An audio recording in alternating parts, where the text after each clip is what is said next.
Um, Two guys walk into a bar.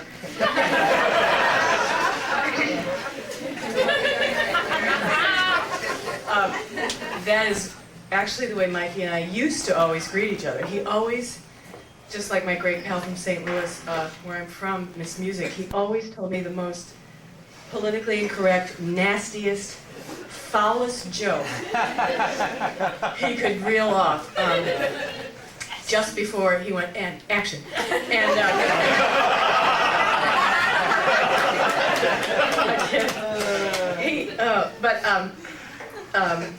first of all, to his two beautiful children, and to Babs, and to Sheila, and to everybody here, I want to thank you for giving me this opportunity to speak. And I want to tell you something that my great pal, another wonderful Irish beauty, Mary Pat Gleason, said when we were talking about the news of Mikey's death, and she said, "Oh, you know, some people are just too delicate to be here." And she said, "You know, there's no crime in what he did. He just needed to go back and be an angel faster than all the rest of us did." And I just keep thinking of that as I drive on the freeway and as I try to explain what happened to him, to my son, whom he helped raise.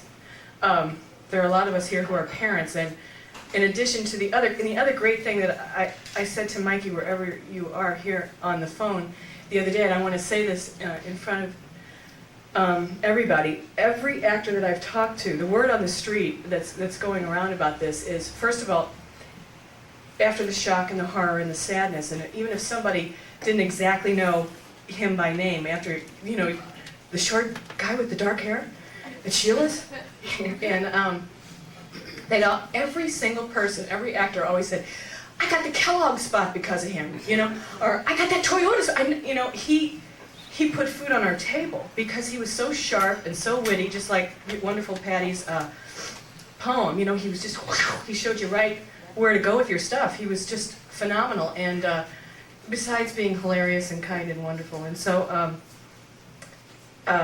that's what will stay in my heart. And as my other great pal Craig Nance said to me on the phone, you know, I think what I know I'm going to do is have some fun and take a lot of risks in his name.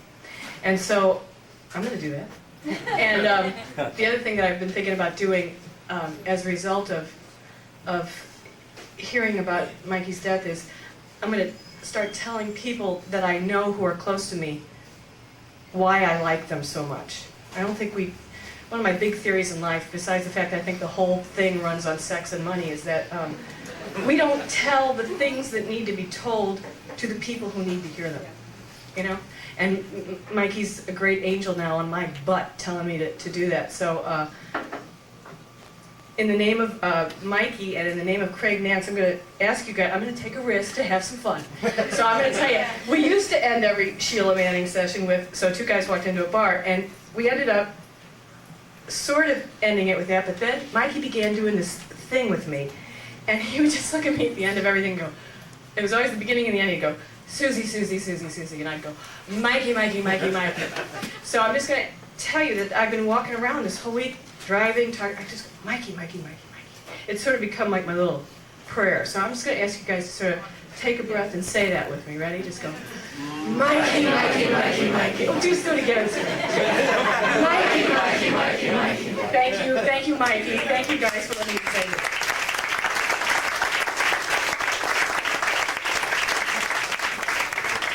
Thank you, Susan. Is Kathy McCauley here? There she is.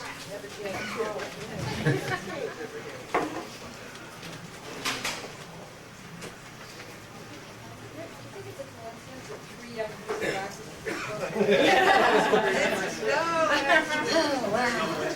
Well, thanks for letting me share. Oh, God, I feel like I'm at my AA meetings.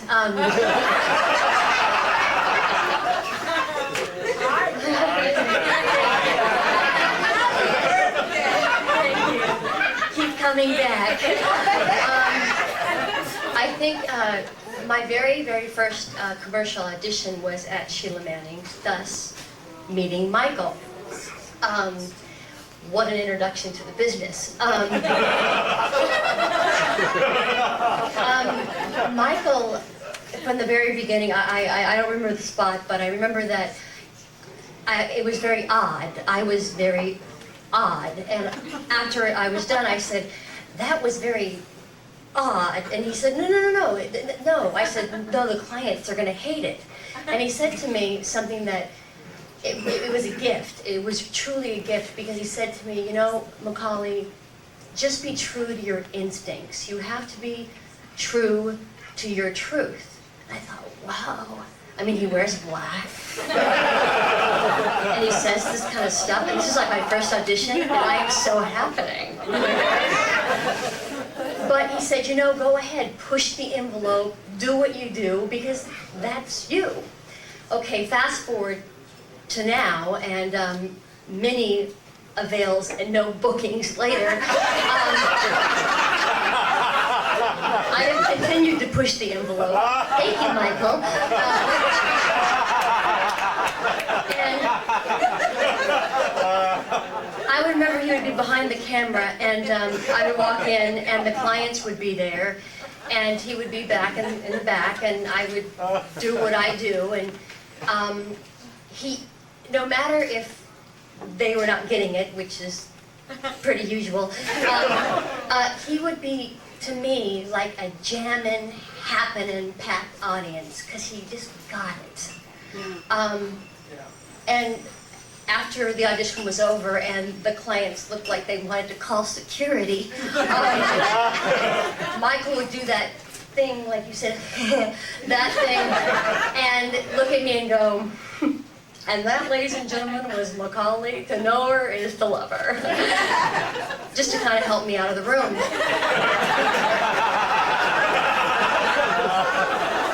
So as hard as this is, I guess I have to give him the wisdom that he gave me and the dignity to say, you have to be your truth.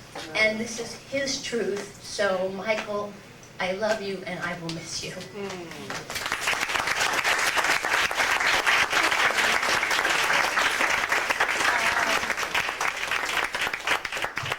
Is John Apicella here? Anybody seen John walk in? He thought he might come late. Not so far. All right, is there anybody else that would like to come up and say anything?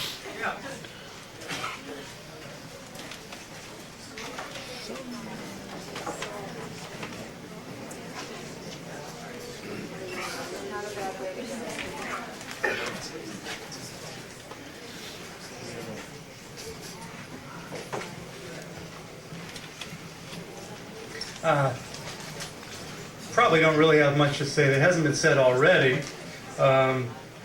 Obviously, life was harder for Mike than it was for most of us here. That's hard for me to grasp. Most of the time, you know, you think your life is is as rough as it can get. I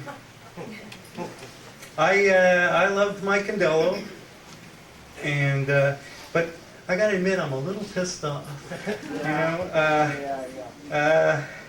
it's a purely selfish thing, but I'm pissed off because for the rest of my life, I'm going to be denied his humor and his musicality, and the word enthusiasm isn't even right, but when he would tell you about a record or an artist or a writer that he liked, loved, it was as if he could taste it or feel it, you know, that it's so good, it's ridiculous.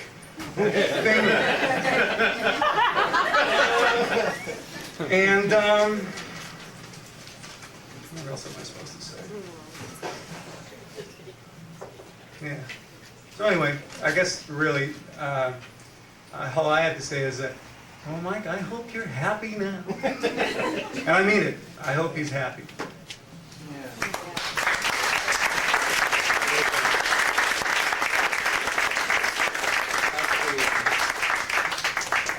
Next. I do that. Come on, Kim.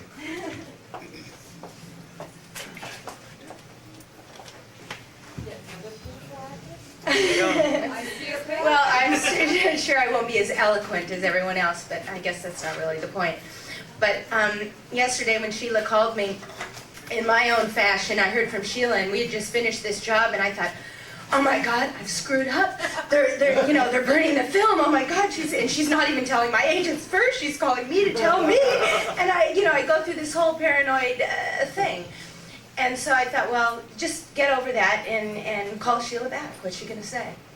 So I did call her back, and she told me, of course, something that I never in 1,000 years would have expected, and was stunned and devastated, like I'm sure all of us were when we heard.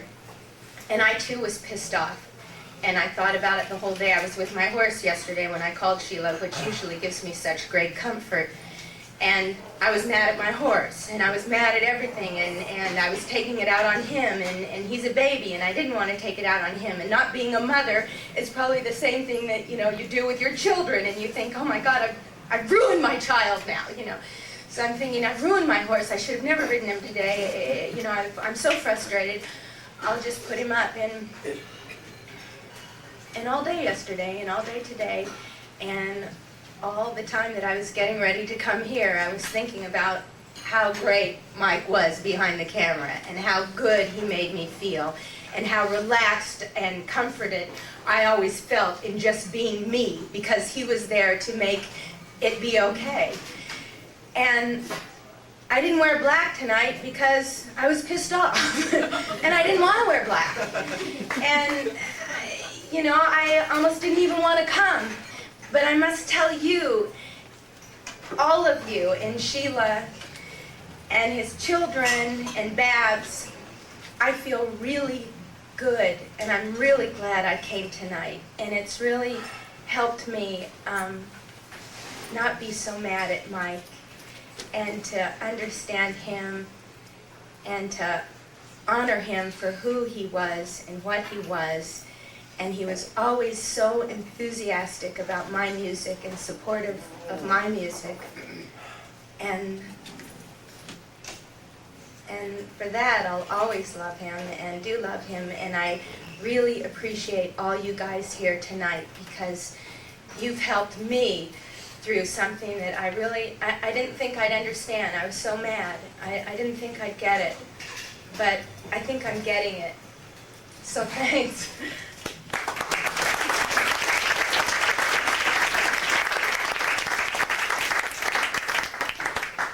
Anyone else? Yeah, I'd like to say.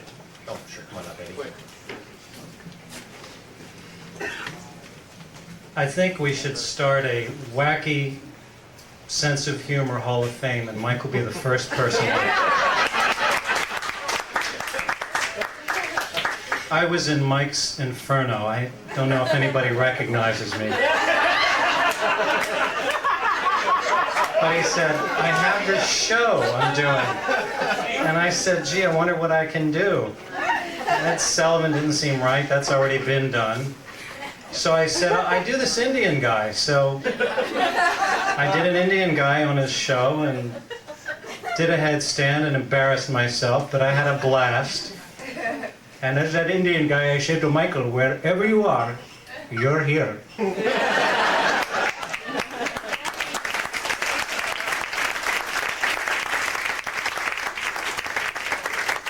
Dawn, you want to say something?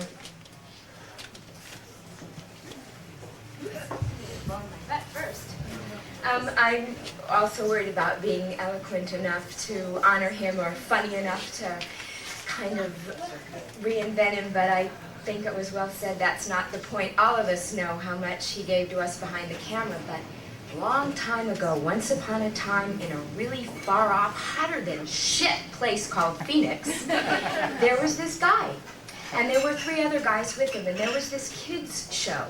And it was called the Wallace and Ladmo Show, and it's probably fairly unremarkable to the greater unwashed public, but it went on for 35